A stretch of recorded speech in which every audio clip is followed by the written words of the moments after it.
pirma, be abejo, džiugu, kad laimėjom. Sveikinu visus tos, kurie mus palaikė, kurie sirgo už mūsų komandą. Iš tikrųjų, reikia pripažinti, kad labai svarbi pergalė buvo šitą. Tai, žinot, kad tas, kas dedasi turnyrinės lentelės galbūt viršuje, visi stebim taip. Lygiai ta pati situacija yra panašiai turnyrinės lentelės apačioje. Visos komandos nori papulti į play-offus. Tai, žinot, kad žaidžiant su tiesioginiu konkurentu visą laiką būna labai sunku.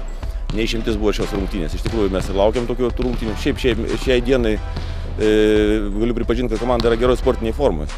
Nežiūrint į šios dienos rungtynės, kadangi čia buvo visai kitokio lygio rungtynės, iš tikrųjų daugiau lėmė, galbūt daugiau psichologija, nes nervinė įtampa buvo didžiulė, atsakomybė buvo didžiulė, dėl to tas krepšinis nebuvo gražus akiai. Bet esmė viso to yra pergalė. Treneri, ar šiandien galima teigti, jog jūsų priekinė linija nežibėjo žaisdama prieš Alytaus priekinę liniją? Na, iš tikrųjų, aš nenoriu išskirti kažkas vienu ar kitų žmonių. Iš tikrųjų, visi stengiasi, visi kovoja dėl pergalės. Galbūt šiandien silpniau pasirodė, kad vis rungtynės sužais geriau. Aš kažkaip nenoriu išskirti žaidėjų, iš tikrųjų, bet esmė, kad vis tiek laimėjomės kaip komanda. Ir tos paskutinės atakos, koks buvo planas, kaip buvo ramiai užbaigti rungtynės? Nu, šiaip padarėm taip, kaip aš atvirai pasakius, tai galvojau, kad Derikas įmes tą metimą. Jeigu būtų įmetęs pirmą baudą, būtų įmetęs ir antrą.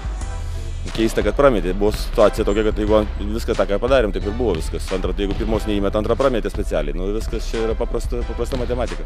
Treneri, laukia dar 4 rungtynės LKL čempionate, iš jų 3 namuose su Žalgiriu ir Neptūnu. Ar galima užsikabinti už tų komandų ir pabandyti iškovoti pergalę? Bandysim kabinti su visais, kovoti su visais. Iš tikrųjų, be abejo, labai rimti varžovai atvažiuoja pas mus, bet mes žaisim namuose. Ir aš net nebejoju, kad bus rungtynės kitokios negu šiandien. Akiai malonesnės, dėl pergalės negarantuoju, bet kad kausimės tai tikrai.